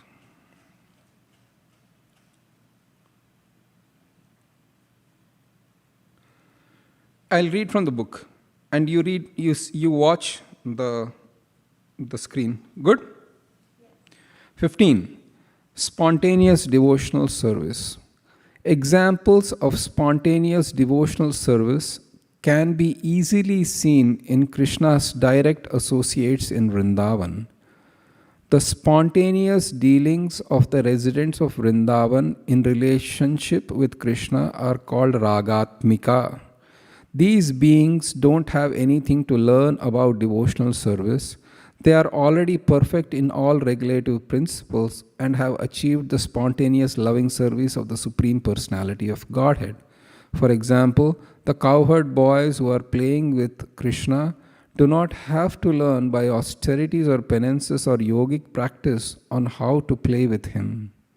They have passed all the tests of regulative principles in their previous lives, and as a result, they are now elevated to the position of direct association with Krishna as his dear friends. Their spontaneous attitude is called ragatmika bhakti. Sri Rupa Goswami has defined ragatmika bhakti as spontaneous attraction for something while completely absorbed in thoughts in it, with an intense love, with an intense desire of love. Devotional service executed with such a feelings of spontaneous love is called ragatmika bhakti. Devotional service under the category of ragatmika bhakti can be further divided into two categories. One category is called sensual attraction, the other is called a relationship. Any difference between what I read and what you saw on the screen?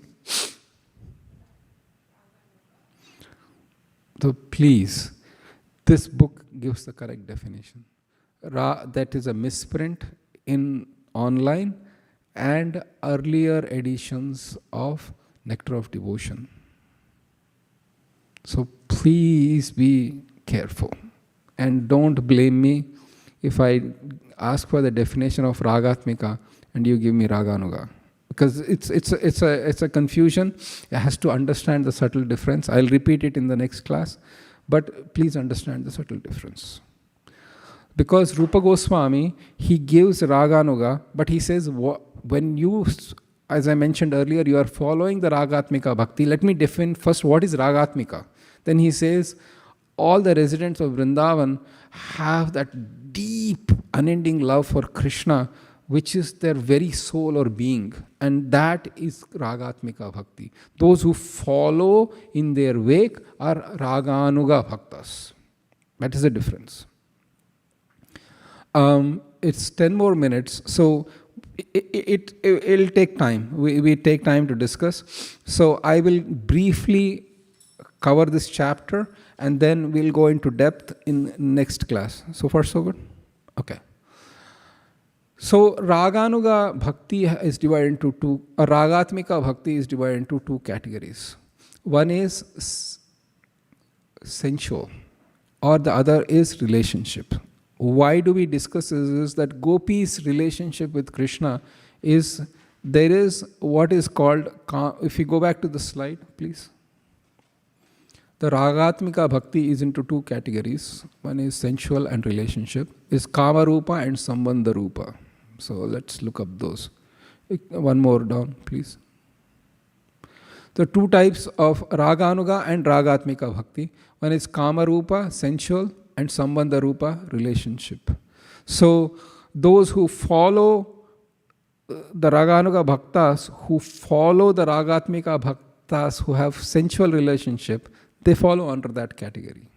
And those who follow Raganuga Bhakti for the Sambandha Rupa or relationship is that category. I will not go more because there is so much to be said on this, and we will do it in the next class. The Kama Rupa is the gopis of Vrindavan. In a nutshell, their attraction for Krishna seems to be like that of a young boy for a young girl, and it seems to be based on lust, and Kama is actually translated from Bhagavatam. And Rupa Goswami says, even though it means it's analogous or similar to the thing that is found in the material world, there is a gulf of difference between the love of gopis for Krishna and the love affairs of the mundane world. And then he says the reason why you use the word Kama? Why do you use the same word for both? Why don't you distinguish?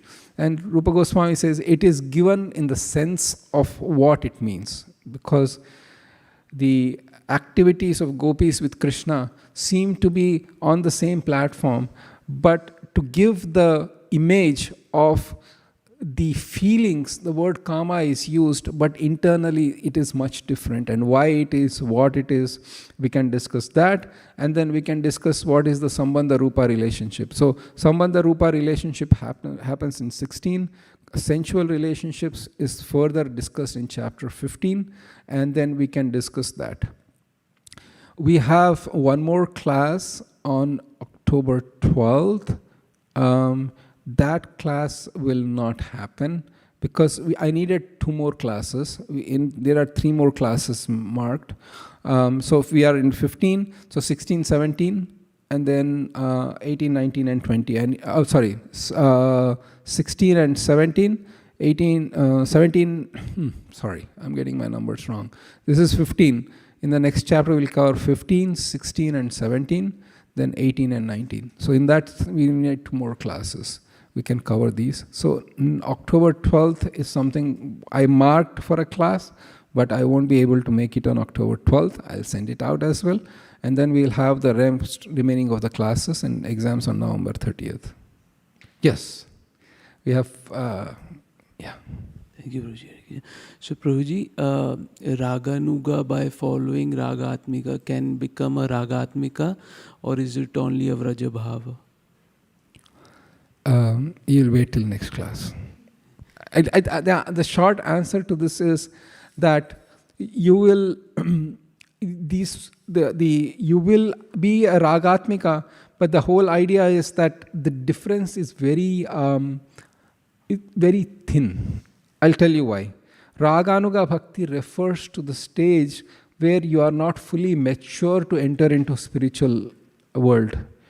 It is mentioned in Brihad Bhagavatamrita that those who are on this platform directly don't go to spiritual world to serve Radha Krishna. They go to the places where the Lord is performing pastimes in this material universe.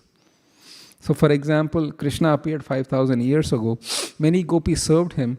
There were Ragatmika and Raganuga together serving to understand the finer nuances before they go back to the spiritual world. So till that happens, then you are in the Raganuga stage. But when you go back to the spiritual world, then you are in that Ragatmika stage, eternally liberated. And then you come back with Krishna to gather more of the Raganugas in this material world. And Prabhuji, this Kama Rupa, it includes Dwarka queens as well, right? No, that's specifically, yes, to an extent, correct. But the ultimate acme of it is Vrindavan. Yes. You're right. So Kamarupa or Madhurya Ras is for the Vrajagopis, the queens of Dwarka, and yes. And Mathura, ladies of Mathura, is with Kubja. Can I make a humble request? Yes. So, Prabhuji, I just want to request at your lotus feet that by your mercy, I'll be traveling to Vrindavan from 22nd October. Is it possible to take 2 classes before that, because there's no network and I cannot ask questions, and even online lecture is like Brahma realization. So it's like, so can we? 22nd you're leaving? I can postpone a little if you want. Let me get back to you on that. 22nd. So that will leave October 7th, October 12th, October 19th. Yeah, let me get back to you. I think there is a distinct possibility, but I'll work out the dates and let you know. Thank you for your eagerness. Other questions, comments? Exam is slated to be on November 30th. I think it's just after the Thanksgiving, so it'll give enough time. Please put it in WhatsApp group. If you just want a Q&A session, we can have a Zoom call and have like a recount, any other things that you have before exam. Maybe questions you wanted to ask in the class, but you didn't ask. Usually they come up a lot when you are preparing and cramming for the final exam. So just send me a Zoom message saying that, we want to schedule 1 or 2 classes for any question and answers or how to prepare for exam. I'll be happy to set up, and we'll not have it online in the temple. We'll have it in the Zoom. Is that okay? Again, it can be overwhelming. I completely understand that nectar of devotion can be a little challenging, but if you go through the flow on what Rupa Goswami is trying to say, it will be very, very easy. And I'm not going to, as I said, ask you to support this particular thing, what verse Rupa Goswami quotes and all that stuff. It will be, basic essence of what is pure devotional service. I already said one question, important question that will come in the exam, which will be Anya Vilashita. Please read up that verse. What is the verse? What are the minor, primary characteristics, secondary characteristics of pure devotional service? Please read up those things. Otherwise, it's not going to be a test of your memory power, how much can I remember, and that's not the purpose. Any other final questions or comments or concerns? Jambavati is asking, are you going to India for Karthik? Not this time, no. Yeah.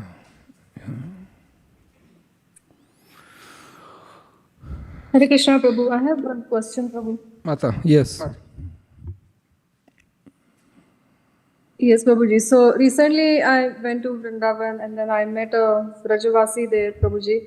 And just in having some conversations, and then I was talking about his chanting habits and then how he achieves it. And then I heard from him that he doesn't chant, and then and he's a devotee, but he does not chant just like we do in Krishna consciousness. And he was saying the reason being that he's a Brajvasi.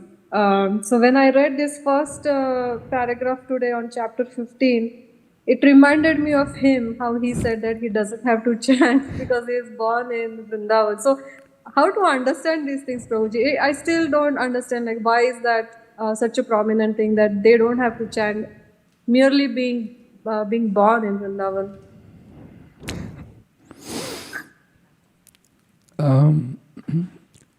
Akhil Prabhu. Chaitanya Charitamrita, Antya Leela, chapter 3, please.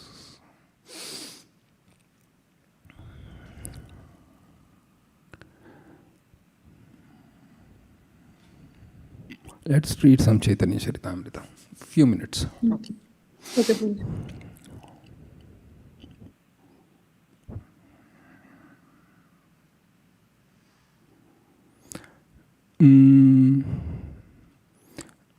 come down to Control F, criticize perhaps.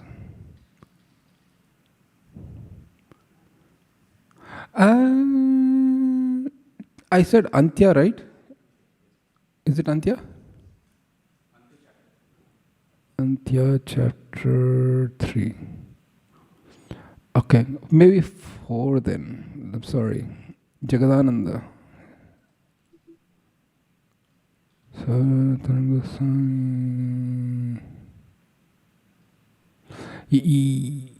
Control F, criticize.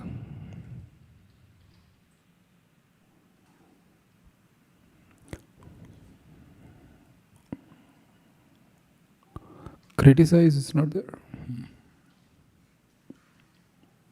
Okay, let me look up.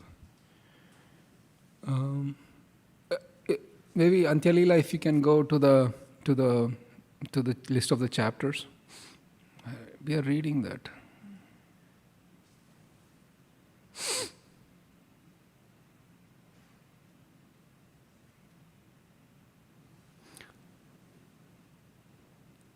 Oh, come down. Sorry, my bad. Come down. Yeah, chapter 13. Sorry. Control F, criticize. Next. Only one is there? So here it is mentioned, grasping, text 24. Grasping the Lord's feet, Jagadananda Pandit then said, "For a long time I have desired to go to Vrindavan." And if you come down a little bit, that is, just come down a little bit. And Jagadananda says to the Lord, "Please, I want to go." And he asks Swarup Damodar, "Please come down. Please come down. More.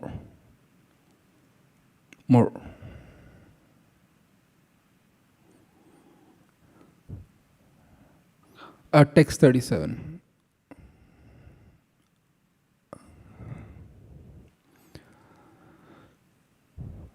Kindly repeat after me. Dure rohi bhakti karta sange na rahiba.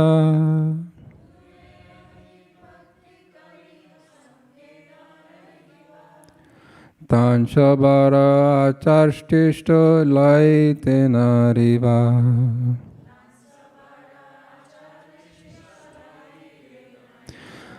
Dure rohi bhakti kariha sange na rahiva.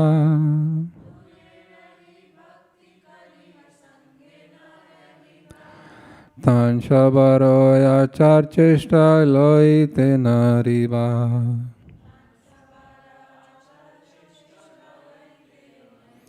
Do not mix freely with the residents of Mathura. Show them respect from a distance. Because you are on a different platform of devotional service, you cannot adopt their behavior and practices. So, Mata, this is the pastime of Jagadananda wanting to go to Vrindavan, and Mahaprabhu, he refused to give them permission, but at last he got this, and Mahaprabhu instructed him this. So, the residents of Vrindavan are on a very different platform of spontaneous loving service to Krishna. Having said that, we maintain a respectful distance, one thing. And the second thing is that Prabhupada writes that those who perform bhakti, but they misuse bhakti path for various nefarious purposes, are born again in Vrindavan as monkeys.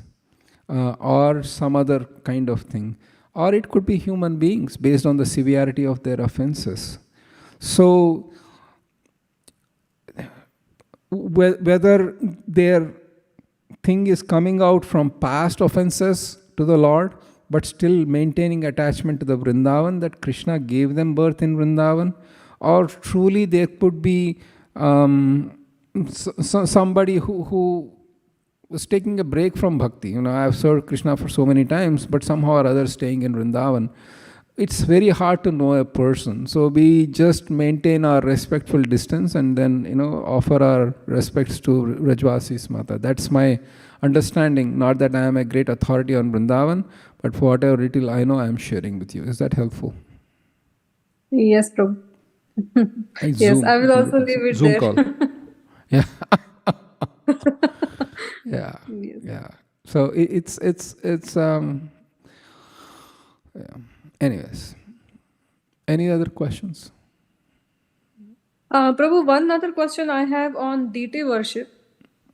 So, Prabhu, recently I was just attending one class of a very senior devotee, and so we were talking about the 5 limbs of bhakti, and then one comes the deity worship, and then so I was asking a question that okay, I'm very eager to have to serve the deities.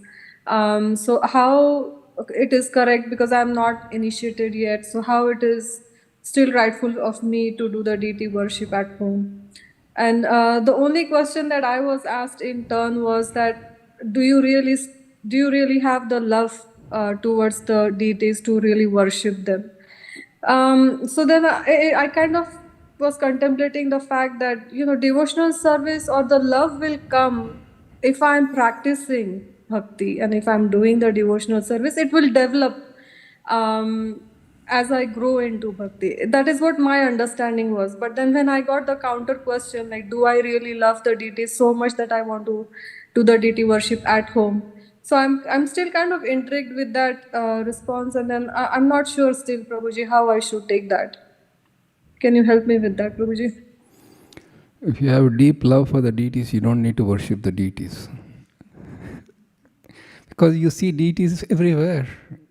But the very fact that you don't have a deep love for the deities means sadhana is to actually do it for the deities. One day morning, you have to, every day you have to get up, you have to wake up the deities, you have to, do arti, and it's a regulative principle. Some days you feel like it, some days you don't. But the very fact that you have deities and you have attraction to serve them, that's enough qualification not to love the deities, because love can be a very broad term. How do you define love? Yes, Prabhu. So everybody, and Prabhupada said that even if you are a house in the meat eater, you can have Gaunita deities. So by that stretch of imagination, everybody is fully qualified, capable, and having the necessary purity to worship the deities. How about that? Of course, there are gradations. Gaunita is the easiest. If you have Jagannath, Baldev, Subhadra, standard goes higher. Radha, Krishna, the standard goes really high. So it's better to start with Gaunita. I get Gaunita deities and happily worship at home. They just, even if, oh my God, I don't know how much can I do, they'll be happy with some water and some Sankirtan. If we can be now coming from India, we'll really offer nice things to the Lord, but perchance you can't do it, then offer food, offer water, and then chant for them and do some Hare Krishna Mahamantra for them. They are satisfied. So, yes. Yes, Prabhu. Sure, Prabhu. Thank you so much, Prabhu. Yeah, thank you. You raise your hand. Yes.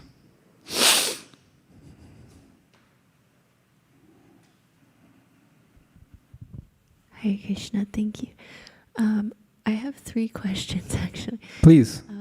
Is there a purpose to the fact that Veda base has not been updated besides just that it was based off an earlier version? I don't know. Honestly, I should reach out to... I know the devotee who does this. He's the disciple of Hanumat Preshak Maharaj. I should reach out to him to ask him, update him. I thought I don't know the answer, why they are still keeping it. Because the newer editions, they quickly rectified it. People pointed out saying this is really a gross and a wrong definition. So you should change it. They changed it in the book and they changed it only in this one. So that's why at the very beginning of the class I said, please refer to this book for question and answers, not the Veda base. Yes, but please do continue with the second question. My second question has to do with jnana. Similar to Vairagya, when we learn more about devotional service, naturally we cultivate knowledge as well. And how do we balance this cultivation of knowledge with keeping up with actual bhakti? Because it can lead to a sort of hardness. So how do we prevent becoming hard-hearted? we try to get jnana that is directly related to bhakti. For example, jnana doesn't mean that you don't read at all. Why are we reading books? Why did Prabhupada write books? To chant Hare Krishna, everything will come about. But the idea is that for worshipping deities, you need to know the rules and regulations. I don't know. Gyan is not allowed. So I can't read anything about deity worship. Do deity worship. What are you going to do? Offenses to deities? Because you don't know the problem. So any knowledge that helps us with bhakti is what is said. When you say jnana, which means really the path of pure jnana, where you analyze this world, you reject things that are temporary, accept things that are permanent. A very speculative way of going through this, and there is a whole path to that. That is something which makes the heart very hard. And that is to be avoided. So, not that, because Shravanam, okay, limb of bhakti is Shravanam, to hear about the Lord, correct? But what are you hearing? Hearing from Bhagavatam. Means you have to read, you have to get knowledge. Otherwise, what will you hear? So there are two distinct aspects to it. Is that helpful? Yes, that's very helpful. Is it proper to take it as an indication of need for balance if we're feeling like we're not ready for this level of gyan because it's maybe leading to like a sort of hard-heartedness that impedes on other aspects of bhakti? Like the example that you gave with talking to somebody who doesn't understand the difference between soul and body. Not that I understand, but sometimes like it's like I feel this kind of tug of war between I want to go deeper, but also like Radhika Raman Prabhu says, a high-minded philosophy is accessible at the most basic level. So how to balance between that? The Bhagavatam actually has a very much lot of quote-unquote gyan. The time, measurement, atoms, the space, the solar system. There is so much of knowledge within Bhagavatam itself.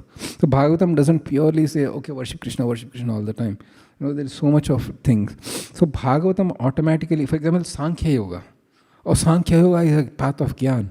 But there is a whole canto, third canto, that Lord Kapil Dev gives about Sankhya. So Bhagavatam automatically will give you satisfy the needs for those who want high philosophy and high critical discriminating thinking versus that pure raw emotion of service to Krishna.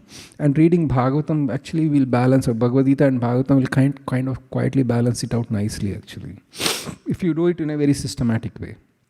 Even in Bhagavad Gita, you can see it's not made of stories and emotions and everything. Krishna is laying out the bare, very analytically he is leaving it out as well.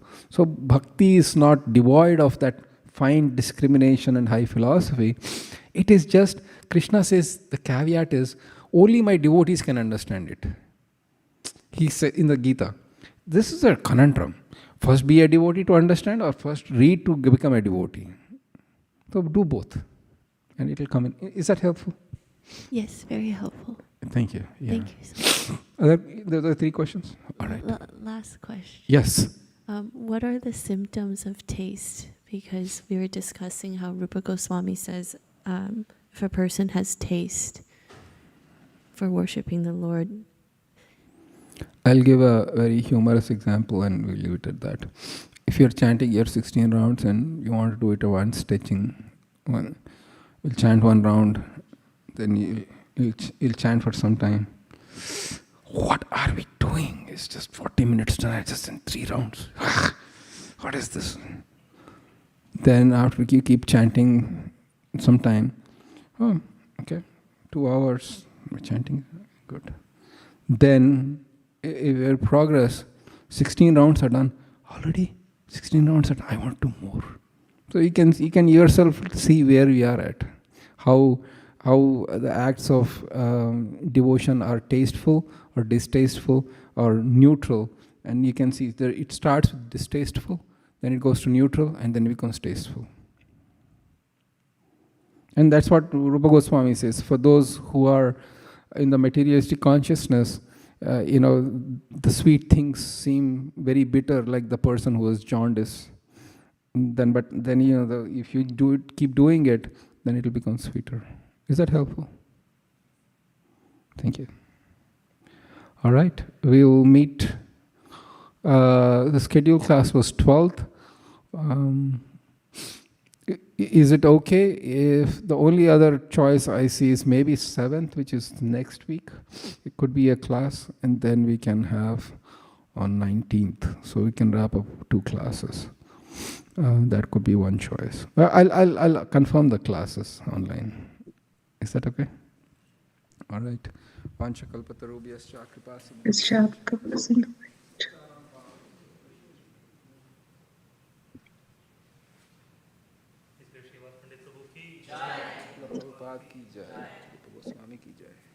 Ki jai. Thank you, Prabhu.